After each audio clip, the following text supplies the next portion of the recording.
Hello students and welcome back to my channel Excellent Learning Point. तो बच्चों, आज की इस वीडियो में हम क्लास 10th का worksheet number 24 subject science start करने वाले हैं। तो बच्चों, आज का जो टॉपिक है हमारा, वो क्या टॉपिक है? वो है लाइफ प्रोसेस। ठीक है, लाइफ प्रोसेस में हम रिस्पिरेशन वाला पार्ट आज पढ़ने वाले हैं।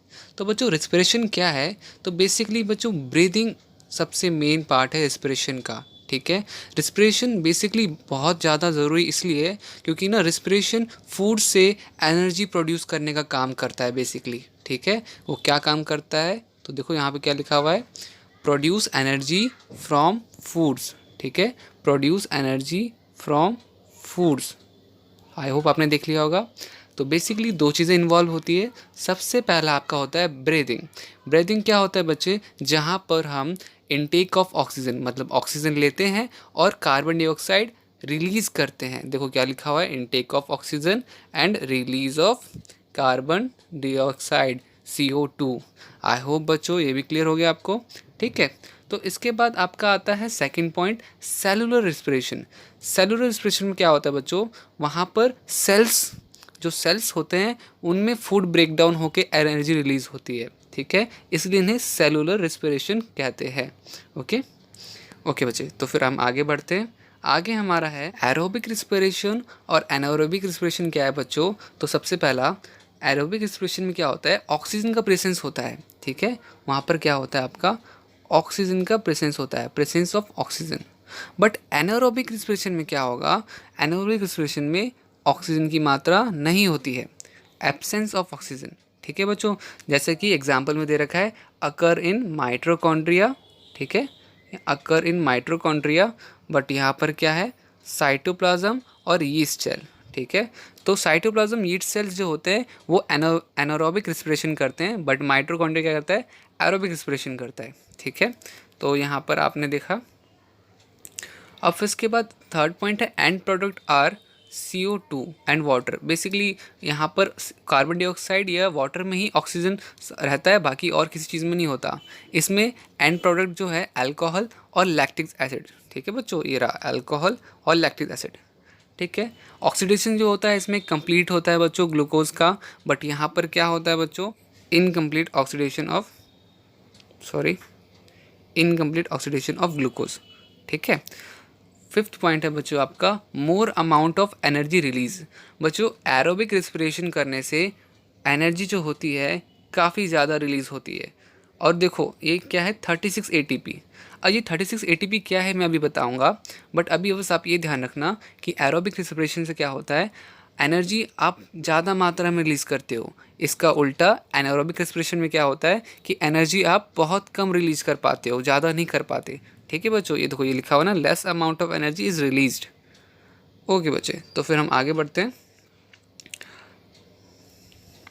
अभी मैं जस्ट बताऊंगा कि ये ATP क्या है, बट इससे पहले अब हम आगे पढ़ते हैं कि ग्लूकोज कैसे आपस में आपका बढ़ता है। ATP मैं बताऊंगा ATP कैसे क्या था वो, बट अभी हम देखेंगे ग्लूकोज ब्रेकडाउन कैसे कैसे होता है। तो बच्चों, ग्लूकोज बेसिकली 3 टाइप पे ब्रेकडाउन होता है।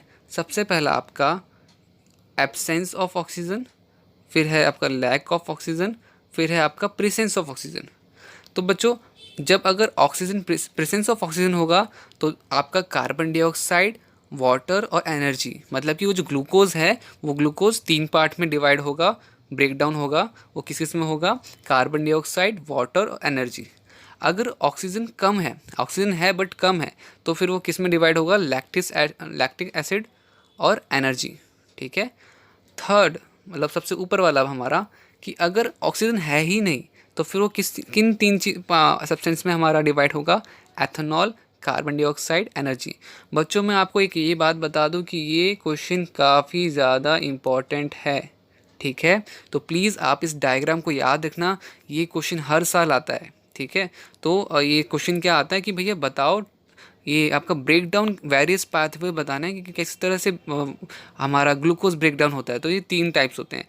सबसे पहला absence of oxygen, lack of oxygen और प्रेजेंस ऑफ ऑक्सीजन। अब जो बच्चे जो एटीपी था, ये क्या था मैं बताने वाला था। तो एटीपी बच्चे होता है बेसिकली एनर्जी को बताने के लिए कि कितनी एनर्जी कोई करेंसी सपोज, ठीक है। जैसे कि मैं वेट बताने के लिए क्या बताता हूँ कि भैया ये 8 केजी का है, ये 2 केजी का है या 10 केजी का है, वो मैं केजी का यूज़ करता हूँ ना वेट बताने के लिए। उसी तरह से यहाँ पर एनर्जी को बताने के लिए कितनी एनर्जी है वहाँ पे हम एटीपी यूज़ करते हैं कि 36 एटीपी ऑफ एनर्जी या 2 एटीपी ऑफ एनर्जी। तो वो ऊपर वाला जो हमारा था कि वो more amount of energy release करता है, तो बेसिकली 36 एटीपी एनर्जी रिलीज़ कर रहा था, और यहाँ सेकंड में क्या था 2 एटीपी। तो आपको पता लग रहा होगा ना कि 36 ज़्यादा है, more amount of energy release है, और यहाँ पे less amount of energy release है। तो एटीपी बच्चा बेसिकली क्या होता है, एटीपी एडेनोसाइन ट्राइफॉस्फेट, ठीक है बच्चों। तो यहाँ पर देखो मैंने आपको बताया था क्या होता है ये, तो ये basically known as the energy currency of cell, कि सेल में कितनी एनर्जी है उसको बताने के लिए हम एटीपी यूज़ करते हैं। अगर मुझे बताना हो तो उस चीज़ को बताने के लिए मुझे उसको यूज़ करना पड़ता है, ठीक है। तो अब क्वेश्चन आंसर्स पे आते हैं बच्चों। तो देखो क्वेश्चन आंसर्स क्या है। तो सबसे पहला जो हमारा क्वेश्चन है, the energy currency of cell. अभी अभी मैंने बताया एनर्जी करेंसी कौन है, एनर्जी करेंसी एटीपी, ठीक है बच्चों। ओके, फिर है the break down of pyruvate to give carbon dioxide water energy. वो कौन सा ब्रेक डाउन होता है जहाँ पर ग्लूकोज का कौन सा ब्रेक डाउन होता है जहाँ पर कार्बन डाइऑक्साइड वाटर और एनर्जी बढ़ते हैं। तो देखो बच्चों इसका आंसर क्या है आपका, तो ये है आपका, ये रहा बच्चों, ठीक है। इसका आंसर क्या है, माइटोकॉन्ड्रिया। माइटोकॉन्ड्रिया में कार्बन डाइऑक्साइड वाटर और एनर्जी आपका ब्रेक डाउन होता है। तो देखो इसमें आप टिक कर दोगे, आप किसे टिक करोगे, माइटोकॉन्ड्रिया को करोगे, ठीक है। फिर थर्ड क्वेश्चन है डिफ्रेंशिएट बिटवीन एरोबिक और एनारोबिक रेस्पिरेशन। तो बच्चों उसका आंसर आपका ये होगा, ठीक है।